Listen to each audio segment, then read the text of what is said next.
అండి. మరి రేవంత్ రెడ్డి గారి యొక్క పరిపాలన ఎలా ఉందంటారు అసలు మీ వ్యాఖ్య? ఇప్పుడు ఒక ఉద్యమకారికి చెప్పమంటారా, లేకుంటే కాంగ్రెస్ పార్టీకి సపోర్ట్ చేస్తూ చెప్పమంటారా? స్పందించండి. ఉద్యమకారులు ఒక చెప్పాలంటే 10 సంవత్సరాల పరిపాలన చూస్తే ఇప్పుడు రేవంత్ రెడ్డి గారి పరిపాలన చూస్తే చాలా బాగా ఉంది.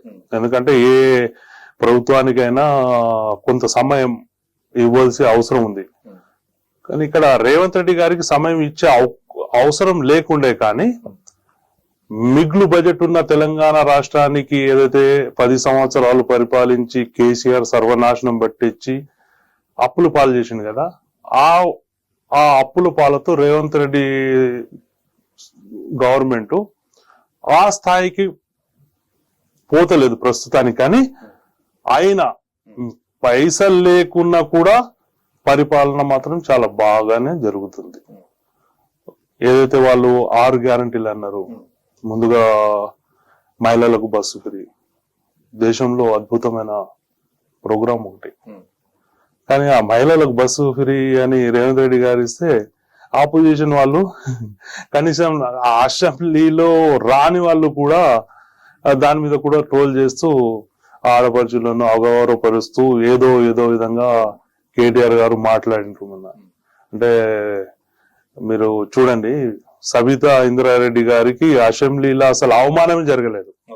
అంటే అప్పుడు అక్కడ ఉన్నప్పుడు ఏ విధంగా ఉన్నారు, ఇక్కడ ఉన్నప్పుడు ఏ విధంగా, అది ఎవరైనా మాట్లాడతారు. కానీ ఒక తెలంగాణలో ఉన్న యావత్ మహిళలకు అవమానం చేసినట్టు సబితా గారు క్రియేట్ చేశారు కదా. మరి ఈయన కేటీఆర్ గారు మహిళల విషయంలో అంత ఘోరంగా మాట్లాడితే సబితా గారు ప్రశ్నించలేదు. ఈ విధంగా నడుస్తున్నది. కానీ ప్రస్తుతం రాష్ట్రంలో రేవంత్ రెడ్డి సర్కార్ ఏదైతే ఈ 9 నెలలు చేసింది కదా, చాలా అద్భుతాలు ఉన్నాయి. నాకు నచ్చినవి ఏమంటే, యాజ్ ఉద్యమకారికి చెప్తాను, డ్రగ్స్. నిజంగా డ్రగ్స్ అనేది మన పిల్లలు ఎంత బానిసలైందంటే, మొన్న రీసెంట్ నేను 1 వీక్ బ్యాకే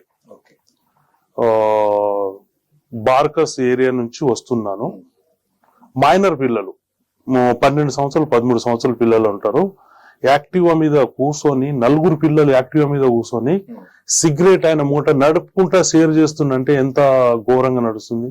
దానికి డ్రగ్స్ కు ఈరోజు తెలంగాణ రాష్ట్రంలో చాలా అద్భుతమైన పని జరుగుతుంది. నార్కోటిక్స్ వాళ్ళు చాలా బాగా చేస్తున్నారు. దాంట్లో ముఖ్యంగా మన అధికారి పేరు నేను చెప్తాను, చాలా బాగా చేస్తున్నారు వాళ్ళు కూడా.